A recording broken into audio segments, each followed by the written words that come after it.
Warga Depok sepertinya harus bersiap-siap karena kebijakan ganjil genap akan mulai diberlakukan mulai Oktober 2021 di sepanjang Jalan Margonda sebagai ruas jalan utama yang berbatasan dengan DKI Jakarta. Kebijakan ini katanya dapat mengurai kemacetan yang sering terjadi di jalan ini, terutama saat akhir pekan seperti di hari Jumat, Sabtu, dan Minggu. Jalan Margonda merupakan salah satu jalan utama di Kota Depok. Di sepanjang jalan ini ada banyak fasilitas publik seperti perkantoran, pusat perbelanjaan, restoran, toko, apartemen, dan lain-lain. Tak heran bila pengguna lalu lintas di kawasan ini selalu ramai bahkan sering macet karena padat kendaraan.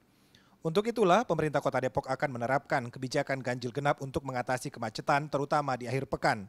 Apakah kebijakan ini sudah diketahui masyarakat? Berikut komentar mereka. Saya sih setuju aja, Pak. Kenapa setuju? Karena perusahaan memang ngikutin aturan gitu. Ikutin aturan? Iya, tuh. Oke, jadi Bapak setuju ya? Setuju aja. Oke, harapan terakhir apa, Pak? Ya lancar aja jalannya gitu Oke. aja. Ya sebenarnya nggak masalah sih ya untuk menurunkan kemacetan ya. Sebenarnya bagus sih, Pak. Bagus aja Iya. Setuju aja, Mas Boy? Ya saya setuju banget gitu. Ya sebenarnya tetap mendukung supaya lebih teratur lagi, rambu-rambunya ditaati sama masyarakat sekitar gitu aja. Bakal jadi lebih susah sih ya, karena mesti cari tempat muter. Yep. Karena Margonda kan juga jalannya besar ya, Betul. dan jadi jalan penghubung buat Depok juga. Kalau misalkan yang ganjil genap pasti mau nggak mau, jadi bakal mesti yang lain cari jalan yang lain. Menurut saya sih sebenarnya kurang efektif. Kenapa? Karena pada dasarnya masyarakat Indonesia ini ada banyak yang sudah punya triknya ya untuk mengalami hal ini. Jadi sebenarnya Indonesia perlu mungkin studi banding ke negara lain dalam penanganan masalah macet. Karena ketika kita melakukan strategi yang sama berulang-ulang, kita jangan mengharapkan hasil yang berbeda ya. Nah itu kan yang bilang pemerintah, dia udah mikirkan semuanya lah secara keseluruhan komprehensif ya, terutama masa pandemi begini. Ya, jadi kita harus jadi kita jangan berpikir sempit, jangan kepentingan untuk diri sendiri, kita untuk banyak. Jadi saya setuju dengan kebijakan pemerintah. Kepala Satuan Lalu Lintas Polres Metro Depok AKBP Andi Indra mengatakan saat ini kepolisian bersama Dinas Perhubungan masih melakukan kajian dengan melibatkan seluruh pemangku kepentingan.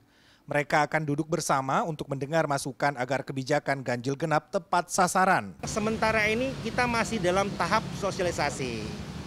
Tahapan pertama itu harus kita lalui, seperti halnya kita survei, melaksanakan kajian, kemudian kita akan mengundang stakeholder, pemangku kepentingan, pelaku bisnis, masyarakat yang tinggal di lokasi, sehingga nanti masyarakat betul-betul sadar dan mengerti bahwa nanti pada saat pelaksanaan nanti mereka sudah bisa memahami pentingnya daripada kegiatan jam ganjil dan genjam ini.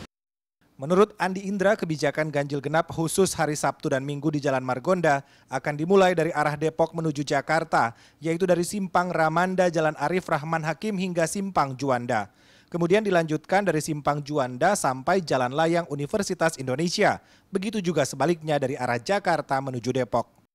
Seperti halnya dari arah Lenteng Agung menuju ke Depok, bahwasanya nanti juga ada jalur alternatif seperti jalur RTM yang kita lewatkan nanti tembusnya di Juanda, RTM. Kemudian tadi di Jalan Juanda sendiri akan tembus ke Tole-Tole.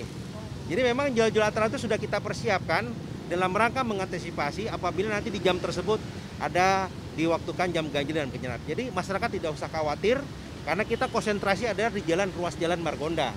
Ketika nanti kendaraan tersebut tidak sesuai dengan waktu jam ganjil, maka bisa juga menggunakan jalur alternatif yang tadi sampaikan. Pengamat tata kota dari Universitas Trisakti Yayat Supriyatna mengatakan Depok sebetulnya tidak direncanakan menjadi sebuah kota sehingga struktur ruangnya tidak terencana secara maksimal. Tapi karena ada tekanan kebutuhan permukiman ketika mulai dibangun proyek Perumnas, akhirnya Depok bertumbuh menjadi kota administratif dan sekarang menjadi daerah otonom. Ketika daerah Margonda menjadi pusat kegiatan utama, beban aktivitas masyarakat di kawasan ini semakin bertambah. Tapi kalau hanya Sabtu Minggu, beban lintasan wilayah mungkin tidak terlalu membebani beban Jalan Margonda. Yang terjadi di Margonda itu adalah beban karena aktivitas wisata, kuliner, belanja pada akhir pekan. Nah, yang menjadi masalah, kemacetan itu karena sistem in-out-nya dari semua pusat perbelanjaan itu tidak terkoneksi dengan baik. Menurut Yayat, ketika struktur jaringan jalan di Kota Depok belum mendukung pertumbuhan dan dinamika sosial ekonomi, maka pemerintah Kota Depok harus membangun jalan untuk membuka akses baru agar tidak tergantung pada Jalan Margonda. Pemerintah kota harus berani melakukan redistribusi fungsi, yaitu dengan membangun lokasi pusat kegiatan baru yang didukung dengan jaringan jalan yang baik, transportasi publik yang merakyat, serta fasilitas pendukung lainnya. Arman Helmi, Yudhistira Satria, Depok, Jawa Barat.